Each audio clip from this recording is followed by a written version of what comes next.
C'est très choquant. Parce que ce sont ces pays qui clament partout qu'eux, ils respectent les droits de l'homme, ils sont les pays de la liberté d'expression, etc. Alors que chez eux-mêmes, ils n'admettent pas de diversité d'opinion. Je reçois très concrètement des menaces de mort. Je reçois des photos de moi pour bien me faire savoir qu'on sait où j'habite. Donc je sais de façon factuelle que je suis suivie et que ce n'est pas avec de bonnes intentions, puisque les lettres disent qu'il s'agit de me tuer, de tuer mon fils, de s'attaquer à ma famille. Arrête tes attaques, sinon on va te tuer. Cette femme est instrumentalisée par Moscou. Elle habite dans votre immeuble, elle vous met en danger. Mobilisons-nous pour qu'elle quitte la ville. Et cette information maintenant, l'Union européenne sanctionne une influenceuse suisse-camerounaise, Nathalie Yamb, pour ses prises de position pro-russes. Cette activiste résidant en Suisse se voit interdite d'entrer sur le territoire des 27 et ses avoirs dans l'Union européenne gelés. Qu'est-ce qui justifie au fond une telle décision, Malika Nadir ? Alors le Conseil de l'Union européenne reproche à Nathalie Yamb de soutenir ouvertement la Russie depuis 2019 en prenant notamment pour cible la France et l'Occident dans le but de les évincer du continent africain, des positions pro-russes qui menacent la démocratie ou la sécurité de l'Union européenne en recourant à la manipulation de l'information. C'est ce qu'on peut lire dans le journal officiel de l'Union européenne. Nathalie Yamb rejoint la liste des personnes physiques ou morales sanctionnées par l'Union européenne en raison de leurs activités déstabilisatrices menées par la Russie. Précisons que l'influenceuse était déjà interdite de territoire en France pour ses propos virulents contre la présence française en Afrique. C'est très choquant.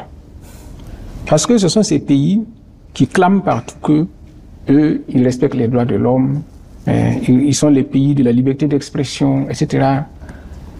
Alors que chez eux-mêmes, ils n'admettent pas de diversité d'opinion. Les autorités françaises expulsent des personnes régulièrement qui ne vont pas dans leur sens. C'est le cas de Kémy Séba, qui s'est vu retirer sa nationalité française, alors qu'il était français. C'est le cas de Nathalie Yamb, qui s'est vu refuser l'accès au territoire français pour délit d'opinion. Nathalie Yamb a ses accusations. Contactée, l'activiste nous renvoie à ses réseaux sociaux. Sur X, elle s'en prend à l'Union européenne qu'elle accuse de racisme et de colonialisme. L'UE continue d'importer du gaz et d'autres matières premières de Russie, écrit Nathalie Yamb. Elle vient de prouver ce que je dénonce depuis des années. Leur hypocrisie et leur mépris sont systémiques. Et du côté de la Confédération, quelle réaction à ces sanctions européennes qui visent une influenceuse en Suisse ? C'est le SECO, le secrétariat d'État à l'économie, qui est chargé à Berne de l'exécution des sanctions. La Suisse s'est associée aux sanctions de l'Union européenne liées à la guerre menée par la Russie contre l'Ukraine, des sanctions adoptées en 2022. La Suisse a donc repris toutes les sanctions financières visant des individus. En revanche, nous indique un porte-parole du SECO, la Suisse ne s'est pas encore alignée sur le régime de sanctions de l'UE adopté en 2024 et qui vise des activités déstabilisatrices de la Russie, donc hors du contexte purement ukrainien.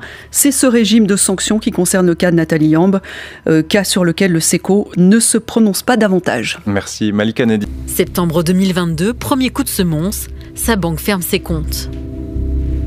Et quand elle demande sa propre fiche de renseignement à la Confédération, voici ce qu'elle reçoit. Une centaine de pages censurées. C'est noir. Et c'est même pas si noir que ça, parce qu'il y a des plus noirs encore. Il y a 2 pages complètement floutées. Je sais pas pourquoi.